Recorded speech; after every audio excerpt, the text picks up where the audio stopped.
بڑا بے نیاز ہے.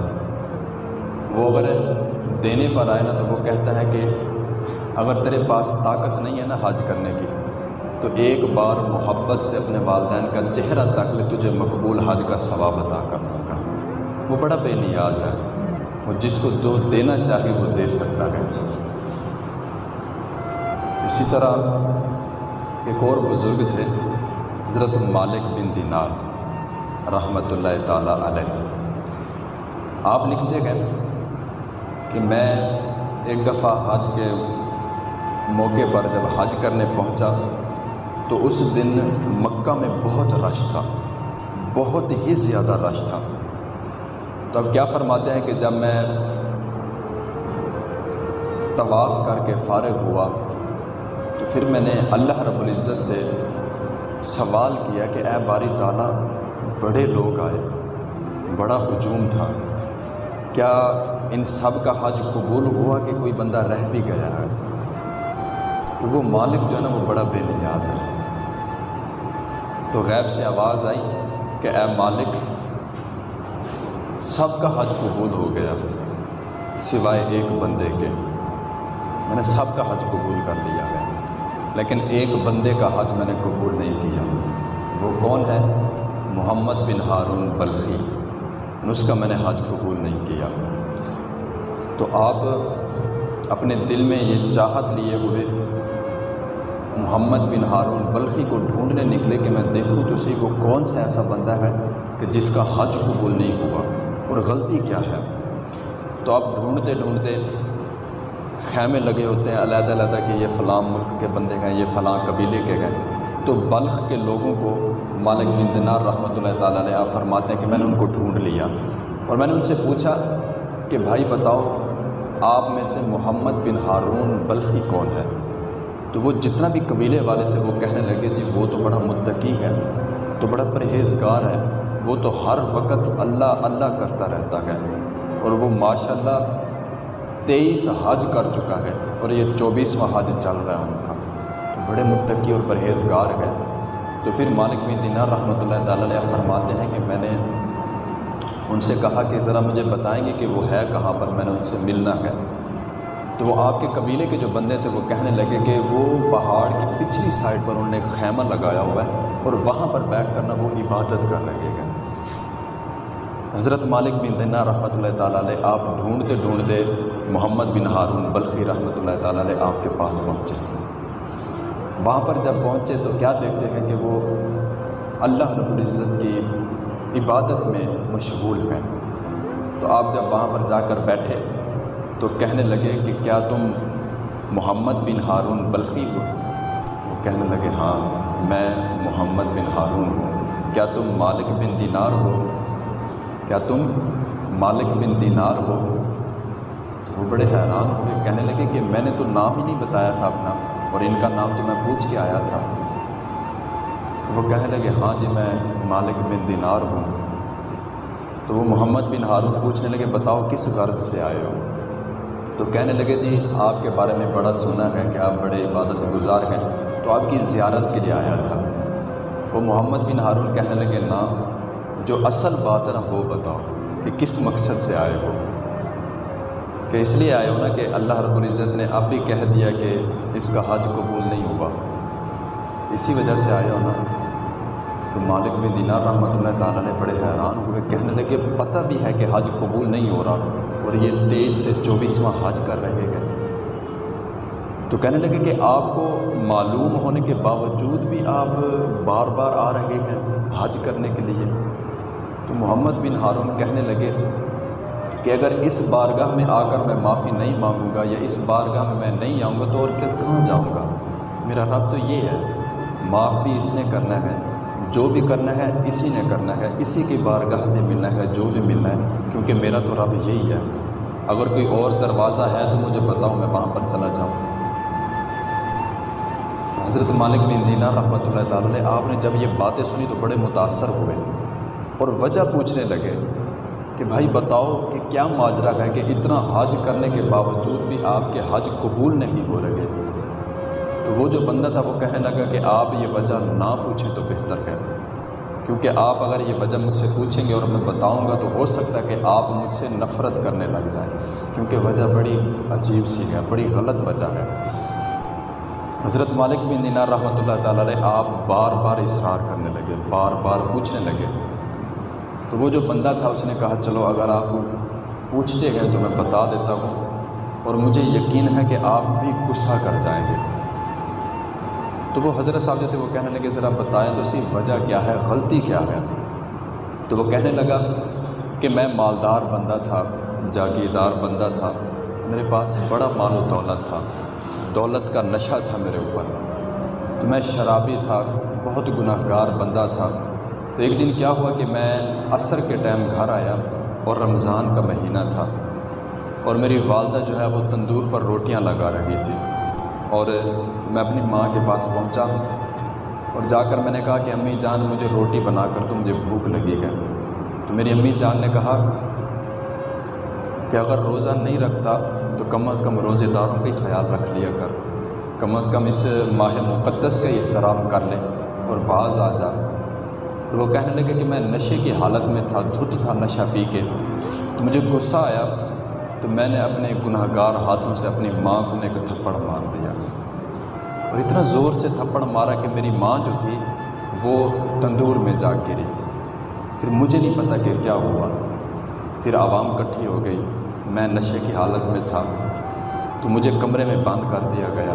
ساری رات میں آوازیں سنتا رہا، چیخیں سنتا رہا، رونے کی آوازیں آتی رہی، لیکن میرا اپنے اوپر بس نہیں تھا، مطلب مجھے پتہ نہیں تھا، میں اپنے ہوش میں نہیں تھا۔ تو اگلے دن جب میری آنکھ کھلی تو میں نے کیا دیکھا کہ جو میری بیوی تھی وہ الماری سے کپڑے اٹھا رہی ہے اور جانے کی تیاری کر رہی ہے۔ تو میں نے پوچھا کہ تو کہاں جا رہی ہے؟ تو وہ کہنے لگی کہ میں ماں کے قاتل کے ساتھ زندگی نہیں گزار سکتی، میں ماں کے قاتل کے ساتھ زندگی نہیں گزار سکتی، یہ میرے بس کی بات نہیں ہے۔ تو وہ کہنے لگا کیا میری ماں قتل ہو گئی ہے؟ کہنے لگی ہاں تیری ماں قتل ہو گئی ہے، اور تو نے قتل کیا اس کو، تیرے ہاتھوں قتل ہوئی۔ تو وہ کہنے لگا کہ مجھے اٹھایا کیوں نہیں، مجھے میری ماں کی زیارت کیوں نہیں کروائی؟ تو آپ کی بیوی کہنے لگی کہ تیری ماں کی آخری وصیت تھی کہ اس کو میرا منہ نہ دکھانا، اس کو میرے جنازے میں بھی نہ آنے دینا، اور مجھے پہلے ہی دفنا دینا، اس کو میرے شکل نہ دیکھنے دینا، یہ ان کی آخری وصیت تھی۔ تو وہ فرمانے لگے کہ میری بیوی یہ بات کہتے ہوئے وہاں سے چلی گئی، اور جس ہاتھ سے میں نے اپنی ماں کو تھپڑ مارا تھا وہی ہاتھ میں نے کلاڑے کے ساتھ کاٹ دیا، اور میرے پاس جتنا بھی مال و دولت تھا وہ میں نے سارا اللہ کے راستے میں خرچ کر دیا، اور پھر میں نکل پڑا اس راستے پر۔ اب میں ہر سال آتا ہوں، دعا مانگتا ہوں، معافی مانگتا ہوں، پھر کیا ہوتا ہے کہ جب آخری موقع ہوتا ہے کوئی اللہ کا نیک بندہ آتا ہے، کہتا ہے بھاگ جا تیرا حج قبول کوئی نہیں ہوا، تو ماں کا گناہ گار بندہ ہے، تو ماں کا نافرمان ہے، تیرا حج قبول نہیں ہوا، جا دوڑ جا یہاں سے۔ تو میں ہر سال آتا ہوں اور ہر سال آخری وقت میں مجھے یہی آواز سنائی دیتی ہے کہ تیرا حج قبول نہیں ہوا۔ حضرت مالک بن دینار رحمۃ اللہ تعالیٰ علیہ آپ نے آگے لکھا کہ جب میں نے یہ سارا ماجرا سنا تو پھر میں نے بھی ایک تھپڑ دے مارا کہ تو ہے اسی لائق کہ تو اپنی ماں کا نافرمان ہے، تو نے اپنی ماں کو قتل کر ڈالا، اس ماں کو کہ جس نے 9 مہینے تجھے اپنے پیٹ میں رکھا، جس نے اپنی چھاتی کا دودھ تجھے پلایا، تیرا خشک گلا تر کیا، تو نے اس کو قتل کر دیا، پھر تو معافی کے لائق نہیں ہے۔ تو آپ فرمانے لگے میں نے بھی اس کو تھپڑ مارا اور وہاں سے غصے میں آ گیا، واپس پلٹ آیا اپنے گھر کو۔ پھر کیا ہوا کہ آپ فرماتے ہیں کہ میں جب رات کو سویا ہوا تھا تو خواب میں مجھے حضور پاک علیہ الصلوۃ والسلام کی زیارت ہو گئی، حضرت مالک بن دینار رحمۃ اللہ تعالیٰ علیہ۔ آپ فرماتے ہیں کہ حضور پاک علیہ الصلوۃ والسلام میرے خواب میں آئے اور مجھے فرمانے لگے کہ اے مالک بن دینار، یہ تو نے کیا کیا؟ تو اس بندے کو رب کی رحمت سے مایوس کر آیا۔ تو آپ فرماتے ہیں، آپ عرض کرنے کے آگے سے کہ یا رسول اللہ اس کا گناہ ہی بہت بڑا ہے۔ تو حضور پاک علیہ الصلوۃ والسلام نے یہ مختصر آپ نے آگے سے ارشاد فرمایا کہ اے مالک بن دینار، یہ جو گناہگار بندہ ہے بار بار حج کرنے کو آ رہا ہے، دیکھنا یہی بندہ اپنی ماں کی وجہ سے بخشا جائے گا، یہی ماں ہوگی جو اس کی بخشش کے لیے اللہ رب العزت کے ہاں سفارش کرے گی۔ حضرت مالک بن دینار کہنے لگے کہ وہ کیسے؟ تو حضور پاک علیہ الصلوۃ والسلام نے ارشاد فرمایا کہ قیامت کا دن ہوگا، جنت اور دوزخ کے فرشتے کھڑے ہوں گے، اعمال تل رہے ہوں گے، تو جب اس کی باری آئے گی تو اللہ رب العزت حکم فرمائے گا کہ اس کی ماں کو لے کر آؤ۔ تو اس کی ماں جو ہے حضور پاک علیہ الصلوۃ والسلام نے ارشاد فرمایا کہ اللہ رب العزت کی کچہری میں جو ہے نا اپنا مقدمہ لکھوائے گی کہ اس نے میرے ساتھ بہت بڑی زیادتی کی تھی، حالت روزہ میں اس نے مجھے تھپڑ مارا تھا اور مجھے تندور میں جلا کر مار دیا تھا۔ تو آپ فرمانے لگے حضور پاک علیہ الصلوۃ والسلام کے جب یہ مقدمہ درج ہو جائے گا تو اللہ رب العزت ارشاد فرمائے گا فرشتوں کو کہ اس گناہگار بدبخت بندے کو پکڑو اور اس کو جہنم میں پھینک کر آؤ۔ جب اس کو جہنم کی طرف لے جایا جا رہا ہوگا تو اللہ رب العزت پوچھے گا کہ کیا تم یہ چاہتی ہو کہ تیرا بیٹا جو ہے وہ جہنم کی آگ میں جلے؟ اس کی ماں جو ہے وہ بڑی غصے میں ہوگی، وہ کہے گی ہاں، اس کو جہنم میں پھینکے، اس نے مجھ پر رحم نہ کیا تھا، اس نے یہ نہ دیکھا تھا کہ ایک روزہ دار ہے، اس نے روزے کا بھی احترام نہ کیا، اس نے ماہ مقدس کا بھی احترام نہ کیا، لہٰذا اس کو جہنم میں پھینک دیں۔ تو پھر کیا ہوگا کہ دیکھتے ہی دیکھتے وہ جو بچہ ہوگا وہ پیچھے مڑ کر دیکھے گا کہ میری ماں کھڑی ہوئی ہے اور آواز لگا کہ امی جان یہ مجھے آج جلانے لگے گئے، مجھے جہنم میں پھینکنے لگے گئے، مجھ سے یہ چیز برداشت نہیں ہوتی۔ وہ یہ بات کرتے کرتے پھر آگے، پھر تھوڑی دیر آگے جائے گا، پھر پیچھے دیکھے گا اور کہے گا کہ امی جان میں تو تیرا وہ بچہ ہوں کہ دنیا میں مجھ سے اگر کوئی غلطی ہو جاتی تھی تو تم معاف فرما دیتی تھی، اگر مجھے کوئی تکلیف پہنچی تھی تجھ سے وہ برداشت نہیں ہوتی تھی، دیکھ امی جان آج مجھے جہنم میں جلایا جا رہا ہے، آج مجھے بچا دو، آج مجھے جہنم میں پھینکا جا رہا ہے۔ تو وہ جو اس کی ماں ہوگی وہ پھر اللہ رب العزت کی بارگاہ میں عرض کرے گی کہ اے باری تعالیٰ میں نے اس کو معاف کر دیا، میں نے اس کو معاف کر دیا، لہٰذا تو بھی اس کو معاف کر دے۔ تو اللہ رب العزت اس کی ماں کے سفارش کرنے پر اس گناہگار بندے کو جہنم سے آزادی عطا فرما کر جنت کا داخلہ دے دے گا، اس کی ماں ہی دعا کرے گی۔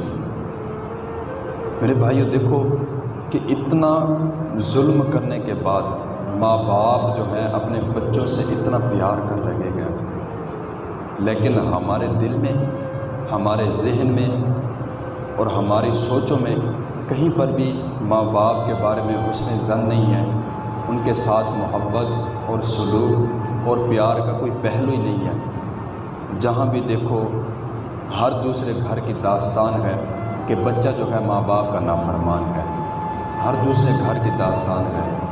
یار ہم اتنا بڑے ہو گئے ہیں کہ ہم اتنا زیادہ سمجھدار ہو گئے ہیں کہ آج ہم ماں باپ کے سامنے بھونکنے لگ گئے، آج ہمیں ماں باپ کی عزت کا نہیں پتہ، ان کے احترام کا نہیں پتہ۔ اور یہ یاد رکھنا بھائی، آج ہم ان کی قدر نہیں نہ کرتے تو دیکھنا ایک وقت آئے گا کہ جب یہ ہم سے چھین جائیں گے، جب یہ نعمت ہم سے دور چلی جائے گی، پھر ہمیں احساس ہوگا، پھر ہمیں قدر ہوگی کہ ہم نے ان کے ساتھ کیا کیا ہے۔ پھر اس وقت سوائے پچھتاوے کہ ہمارے پاس اور کچھ نہیں ہوتا۔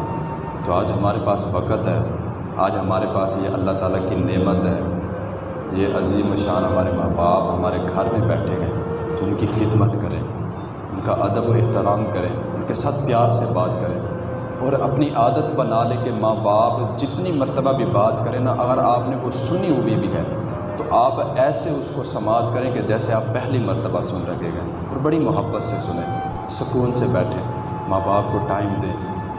اور یہ حقیقت بات ہے کہ جو بندہ محبت کے ساتھ، پیار کے ساتھ اور عاجزی کے ساتھ اگر اپنی ماں کے پیر چومتا ہے نا بھائی، تو میرا خود یہ تجربہ ہے کہ وہ ایسے لگتا ہے کہ جیسے وہ جنت کی چوکھٹ کو چوم کر آ گیا۔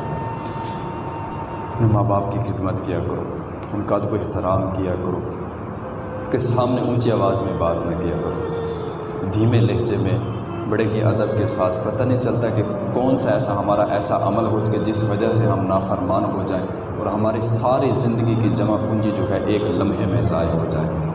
یہ ماں باپ ہمارے لیے جنت کا ذریعہ بھی ہے اور یہی ماں باپ ہمارے لیے جہنم کا ذریعہ بھی بن سکتے ہیں اگر ہم ان کے نافرمان ہو جائیں تو بچا کریں اس چیز سے بھائی، ماں باپ کی عزت کریں، ان کا کو احترام کریں، رات کو جب گھر جائیں اپنے ماں باپ کے پیر دبائیں، ان کی حالت دریافت کریں، محبت کے ساتھ پیش آئیں۔ ہر روز 24 گھنٹوں میں آدھا گھنٹہ، پونا گھنٹہ، 1 گھنٹہ جو ہے یہ اپنے ذہن میں بنا کر رکھیں کہ یہ ٹائم جو ہے ہم نے اپنے ماں باپ کو دینا ہے۔ اس میں اور کوئی چیز نہیں ہوگی، نہ ہمارے بچے آئیں گے، نہ ہماری بیوی آئے گی، نہ ہی یہ جو موبائل ہے جس نے ہمیں برباد کر دیا، نہ یہ آئے گا۔ اس وقت میں صرف اور صرف ماں باپ کی زیارت ہوگی اور ان کی خدمت ہوگی اور ان کے ساتھ پیار و محبت کی باتیں ہوگی۔ جب ہم یہ کریں گے نا تو ہماری زندگی بہت آسان ہو جائے گی، ہمیں خود محسوس ہوگا۔ اس چیز کو اپنے ذہن میں بٹھائیں، اپنے دلوں میں رکھیں اور اپنے ماں باپ کی قدر کر لیں۔ جیتے جی ان کی قدر کر لیں، مرنے کے بعد قدر کرنے کا کوئی فائدہ نہیں، ملتا تو ہے لیکن وہ مزہ نہیں آتا جو جیتے جی ان کی خدمت کرنے میں گئے۔ تو احتیاط کریں، خیال کریں اپنے ماں باپ کا۔ میں دعا کرتا ہوں کہ آج کے اس پروپکار اجتماع کے صدقہ سے جتنا بھی احباب آپ یہاں پر بیٹھے ہیں، اگر جن کے والدین زندہ ہیں، اللہ رب العزت ان کی صحت و تندرست والی لمبی زندگی عطا فرمائے ان کو، اور جن کے والدین اس دنیا فانی سے پردہ کر گئے، اللہ رب العزت ان کی بخشش و مغفرت فرمائے اور ہم سب کو عمل کی توفیق عطا فرمائے۔ ان کی بات پھیلانا صدقہ جاریہ ہے، ثواب کی نیت سے ویڈیو کو شیئر ضرور کیجیے۔